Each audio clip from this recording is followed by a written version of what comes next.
Nga na naman, itong putang ina si Amy Marcos ay tawag dito, naghasik na naman ng kawalangyaan. Oo, paano hindi mo masasabing kawalangyaan mga kaiksena? Ito kasing pagiging senador judge o senator judges ng mga Duterte ay talaga pong lantaran at kapalan at garapalan ng pagmumukha nitong mga putang inantong mga to. Okay na mai-criticize nila yung witness, 'di ba? Kung saan man niya mapa-prosecution, mapa-defense. Tama lang na interrogate nyo o tanongin nyo. Pero napaghahalata at hindi na sila kinikilabutan sa kanilang mga sarili at sa kanilang mga pagmumuka sa pagpapakita nila ng kawalangyaan at pagiging bias dito sa putang ina si Sara Duterte. May pagtanggol lamang. Ano po? Hindi kagaya ng ibang mga senator judge na nagiging balanse. Eh dito malinaw naman. Sinabi pa nitong putang ina si Robin Padilla na wag daw one-sided. Nasaan ba yung tubo? Ina mo, ikaw ang one-sided dyan kayo mga Duterte senators eh. Di ba? Nako mga kababayan ko talaga. Nakakagigil ang pagpapakita nila ng biases. Hindi daw one-sided pero sabi nga ni Robin, di ba? Kahit sunugin daw siya, Duterte pa rin siya. Kung tutusin niya, wala naman na to para sa kanila eh. Kasi, kahit na may pinapakita ang mga ebidensya at testigo, ang mga nasa pagmumukha at nasa utang nito mga Duterte senators, not guilty na kagad si Sara. O, sinabayan pa yan kahapon ng diversionary tactic na si Bato ay nahuli na. Boom! Sino magpapakalat kami? Malamang kayo yun. Diba? Kasi kahapon, yung ng isang araw pa at ngayon, talaga naman pong sumasambulat yung mga katarantaduhan ni Sara Duterte sa kanilang opisina. Mapa DepEd man at mapa OBP, king ina nyo. Talaga mga hindot kayo. So eto na nga po. Etong si Amy Marcos, nagbida-bida na naman tong hindot na to. At pati po yung si COA Auditor Wamil.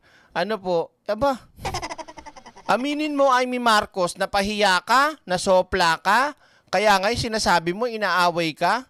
Pwede ba naman yun? Senador ka, senador judge ka pa. Tapos aawayin ka ng isang COA Auditor? Wawa.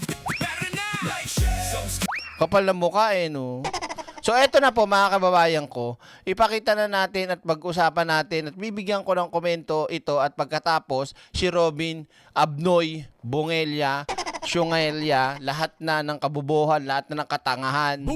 Mamaya, eto na, pakinggan muna natin to. Senator Judge Babalina Marcos at COA Auditor Wamil nagtalo sa pananagutan sa Confi Funds. Okay? Tira, pasok ate.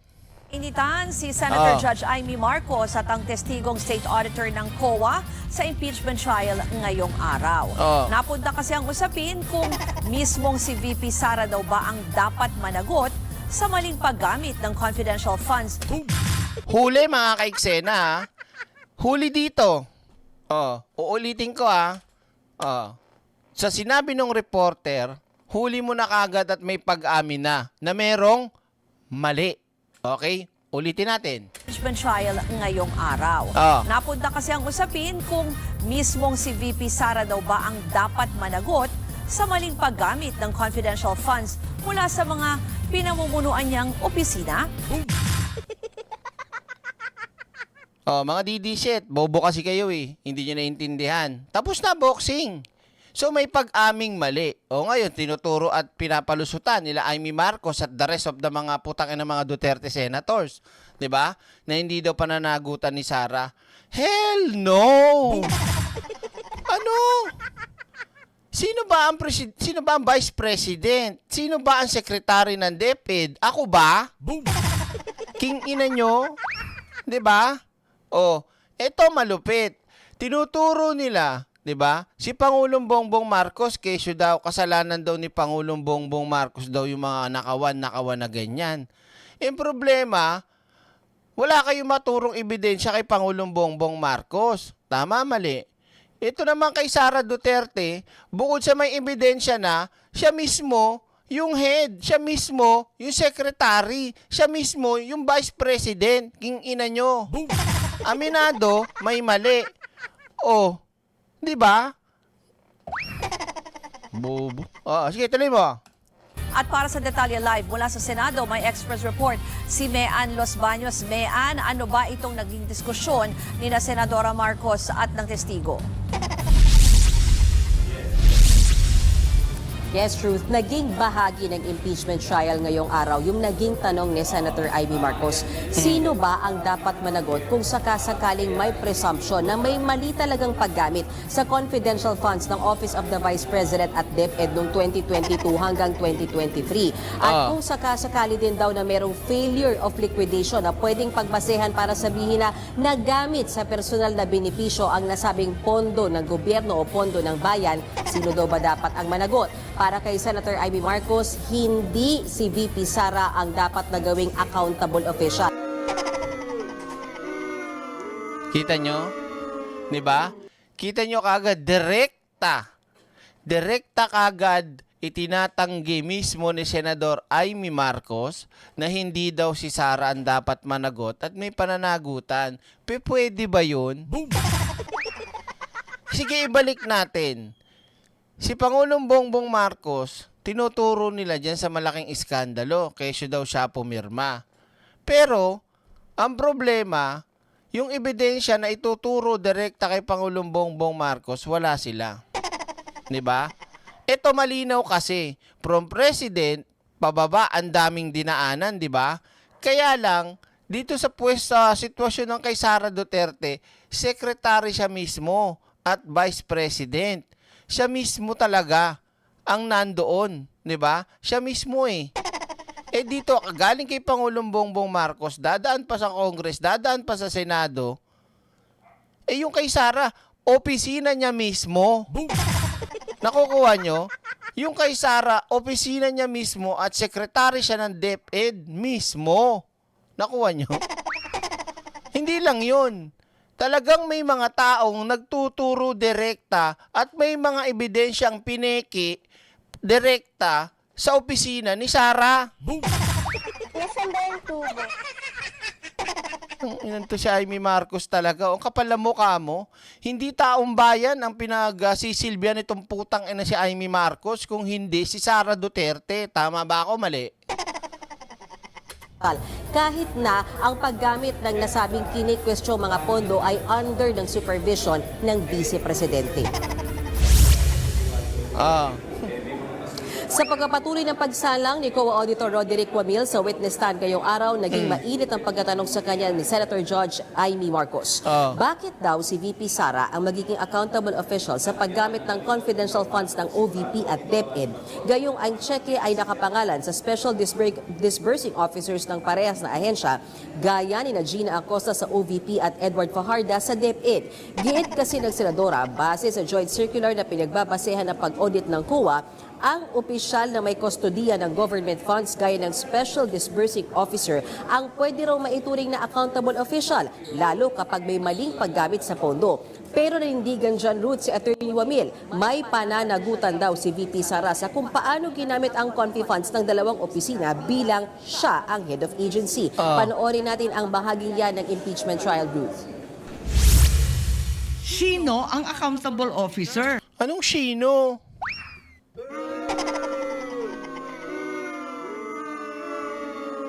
Siguro kakabotox lang nito. Sino? Anong sino?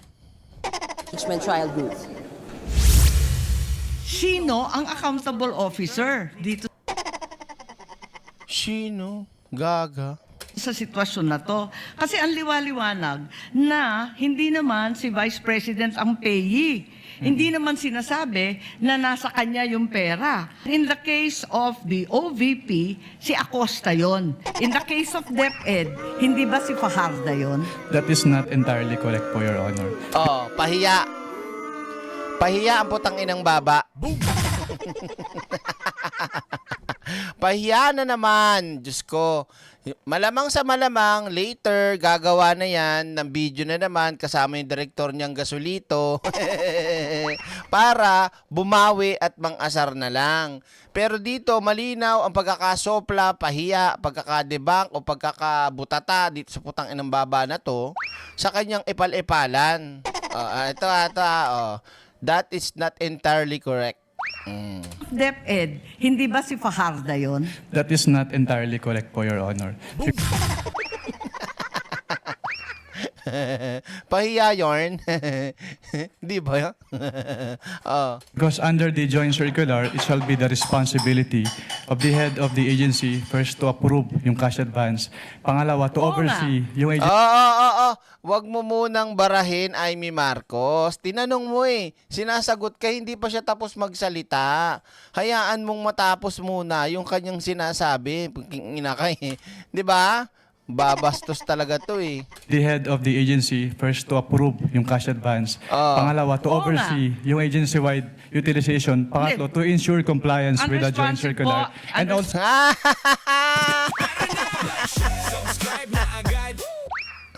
Bahiyang malala si Baba. Di ba? Tinan niyo yung tsura, gigil na siya, Kasi malinaw po, mga kababayan ko, na may pananagutan si Sara Duterte. Mag-pass forward tayo. Shoutout kay Addictus Rex. Maraming salamat, Addictus Rex. Ayan. Tapos sa live ni attorney, hindi pa yata, di ba? Yan. Ay, may nalaglag. Ano ba yan? Tuloy tayo, Thank you. Yan, ulitin ko dito, Ay, nag-loading. Yan na. yung agency-wide utilization. Pangatlo, to ensure compliance with the joint circular. And also po, inattest din po ni OBP. Head of agency or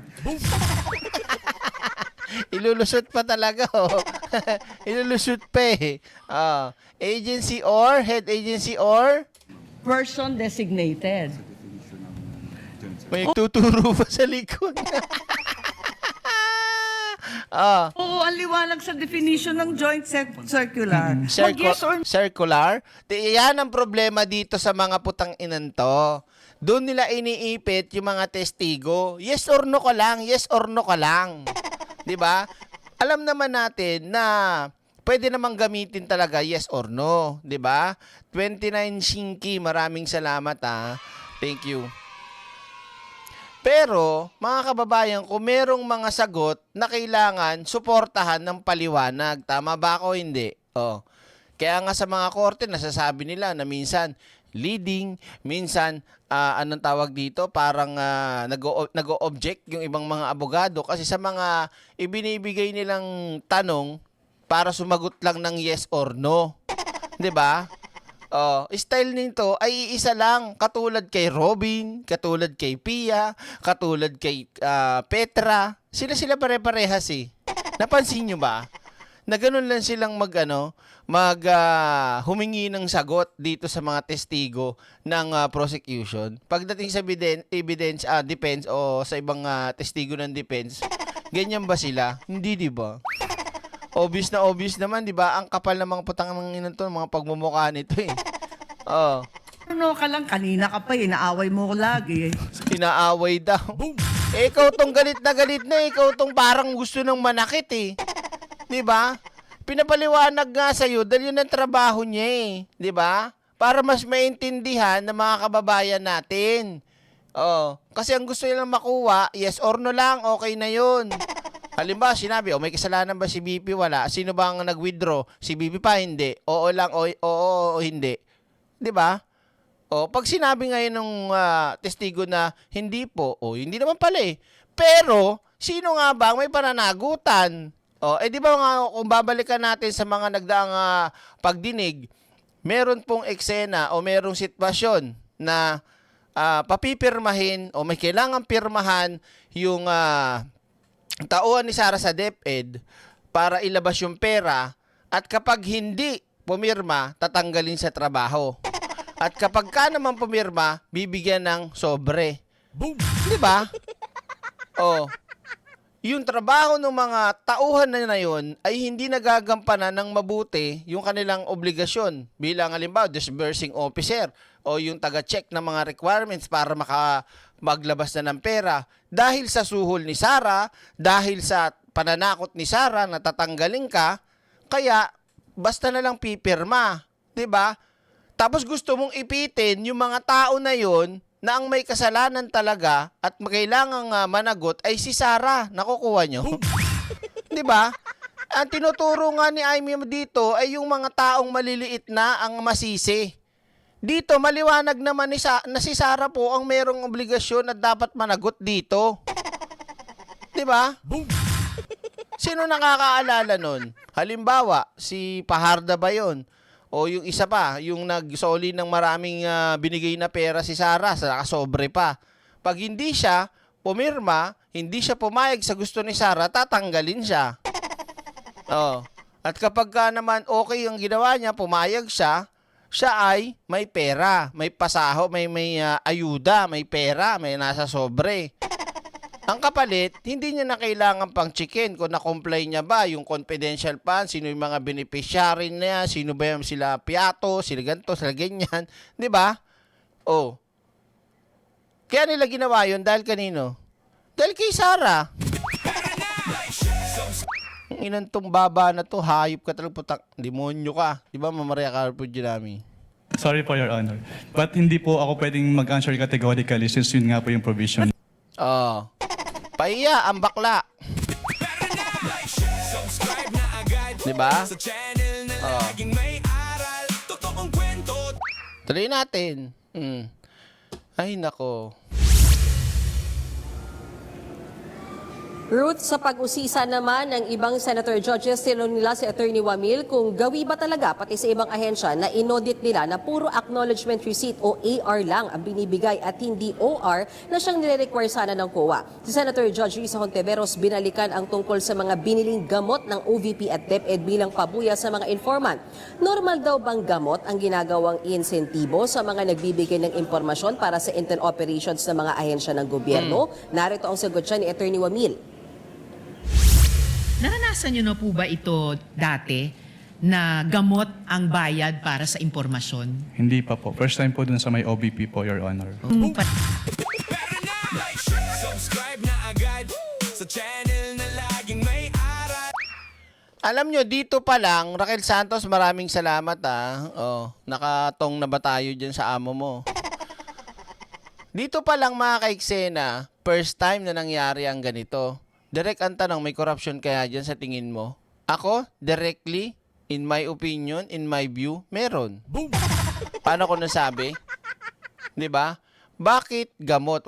Actually, wala namang problema na ipang incentive mo yung gamot. Pwede naman yun eh. Naisip natin yan na okay naman. Halimbawa, liblib na lugar, para meron na silang gamot at hindi sila bababa, para halimbawa sa bandang liblib na lugar nag-incentive kunyari, at least nandyan na, advantage yun. Pero ito, ang corruption dyan, saan sila bumili ng gamot? Magkano ang bili nila ng gamot? 'Di ba? Magkano naging presyo ng gamot na i-convert nila ng incentives to gamot? Nagigets nyo? 'Di ba? Sabi nga ni Atty. Kapunan, scam talaga. Nakuha nyo, di ba? Ganito ang corruption na pwedeng pumasok dyan. Halimbawa, si Birador, bibigyan namin ng incentives, nagbigay siya ng mga marites patungkol sa mga bobon DDS. Imbis na bibigyan ko, halimbawa siya ng halagang, halimbawa, 50,000 na incentives pera. Okay? Ang gagawin na lang namin, gamot na lang bibigay namin sa inyo, ano bang mga kailangan yung gamot? Ganito, sinulat. Tapos, sa total ng gamot na kailangan ni Birador, umaabot lamang sa halagang 30,000. O di may 20,000 ka ng kurakot, di ba? Ngayon, doon ka papupunta sa mga kilala mong mga kadikit mo na may mga, sabihin na nating legit na may mga gamot na makukuha ng mas mura pa. Ngayon, pagbili mo ng gamot, 80,000. 80,000. Tumubo na yung tropa mo tumubo ka na rin. Ngayon, pag-report mo ngayon sa COA o yung naging AR na sinasabi, ang ginawa mo, 150,000 medicine incentives. Kuha nyo?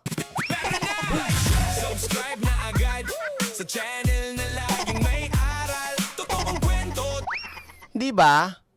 Oh. Nakuha nyo mga ka-eksena. Di ba? Kaya katarantaduhan talaga yung mga pautot na yan ng OBP, yung ni Sara Duterte, yung inang yan. Scam nga, sabi ni Atty. Kapunan. Oh. Palaisipan, Mm. kung may sakit talaga yung tao, naimbestigahan niyo po ba sa ICFAO kung bakit kailangang magbigay muna ng intelligence information? Tsaka ito, mga kababayan ko, halimbawa, liblib na lugar. Salamat, Senri, sa sinabi mo. Ngayon, may mga tao doon sa liblib na lugar na pinuntahan nila na nangangailangan ng gamot. No? Pero, hindi mo rin pwedeng basta-basta magdala ka ng gamot doon, hindi man na-check up, hindi naman nabigyan ng reseta, basta na lang bumili ka ng gamot. Kung halimbawang may ibang kailangan gamot, pinagdadala mo, yun lang. Diba? Oh. Ito nga ang problema, walang resibo. Kaya itong mga kababayan nating mga didilis talaga, no? Magtataka ka eh. Hindi talaga nila naiintindihan. Harap-harapan na po, lantad na sa buong mundo itong scam ng OBP at DepEd. 'Di ba? Oh. Kailangan ng resibo, ano binigay? AR.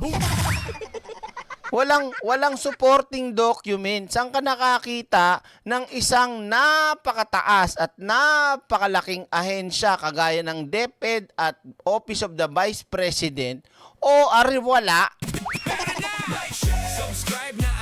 Pag tinanong ang mga kailangan pang dokumento para masuportahan, walang maipakita. At ang malupit pa, mga kababayan ko, pagdating sa kwentadas, laging may discrepancy, hindi parehas. Talaga, oh. Ano, mga DDS, ha? Oh, pakabobo na lang tayo talaga. Ganun na lang tayo. Ha? 2028, Sara pa rin. Di ba? Oh, Diyos ko, kawaan na kayo, animal. Bago siya bigyan ng gamot. Si Mary Grace Piatos, ayon sa isang acknowledgement receipt, si Mary Grace Piatos ay nakatanggap ng 70,000 pesos worth ng gamot bilang pabuya. Ano po ba yung sakit niya? Hindi ko po malalaman since wala naman po doon sa document po na sinamit. Di ba? Nagbigay ng ganong kalaking halagang perang kapalit gamot doon sa Mary Grace Piatos. Siyempre, gagawin technical. Sasabihin ng mga tungaw na DD-shit dyan. Hindi, siya lang yung nag-ano yun. Tapos ipapamahagi niya yun. Ha? Tatanungin natin, sa tingin nyo, bakit gamot ang napili ni Mary Grace Piatos? Nasaan na yung mga resibo ng gamot? Ano-anong mga gamot ang ibinili niya? At tama bang gamot ang mga nakuha niya? Ito ba ay dumaan sa, may approve ba ito ng DOH? Tawag dito? DFA? Ay, ano ba? FDA, sorry. Nasaan ba yung tubo? Sorry. Na-excite ako. Ngayon lang ako nag-live eh. Di ba? May aprobado ba yan ng FDA? Kung ano pa, DOH? Di ba? Yan ba ay dumaan sa tamang proseso ng pagbili? Di ba? Yan ba ang biniling mga gamot ay galing sa mga transaksyong maanumalya rin? Di ba? Oh. Mga kababayan ko, wag tatanga-tanga. Diyos ko naman.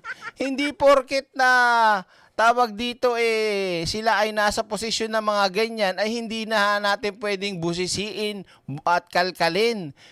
Biruin nyo ito pa, ang kapal ng mukha ng putang inang to si Sara Duterte. Isipin nyo kung bakit. Ha? Isipin nyo na lang kung bakit gano'ng kakapal ang mukha ni Sara Duterte. Ha? Lalo na sa mga tawag dito, paggastos niya ng pondo ng bayan. Hindi na siya nahiya unang-una sa lahat ng Pilipino. Pangalawa, lantaran na mismong COA tinatarantado nila. 'Di ba? Tapos ang pinalalabas pa ng mga DD shit noon at ng mga nakaraan taon, cleared na daw sa COA. King ina nyo, paano kayo naging cleared? Ayan nga ang linaw-linaw dito. Kulang-kulang ang inyong dokumento. Ilang beses na kayong hiningian ng dokumento pero hindi pa rin sila nakakasunod at nakakatupad. Paano nga makakasunod at makakatupad yan, Direk? Kasi nga, imbento lahat. Scam lahat. Subscribe na agad sa channel na laging may aral. Isipin nyo pa, sino daw ang nakinabang? Hindi daw si Sara nakinabang. King ina mo, paano hindi ka nakinabang? Meron akong ginawang at pinost na thumbnail Asa na ba yung na yon? Eto. Biruin nyo mga kaiksena, hindi daw nakinabang si Sara. Rental of safe house for 11 days, December 21 to 31 by OBP. Okay. So, lumalabas na 16M no at 1.45 per day. Ngayon, saan yan, Direk? Etong tas meron pa silang tawag dito, may casa sa Casa Saltorino sa Batangas, 110K per night. At doon naman sa yate na sinasabi, 150K night. 'Di ba? Isipin niyo sinong doon? Sino ang nandoon sa mga lugar na yan na kukuha yung safe house, yachts? 'Di ba? Ano? Yachts.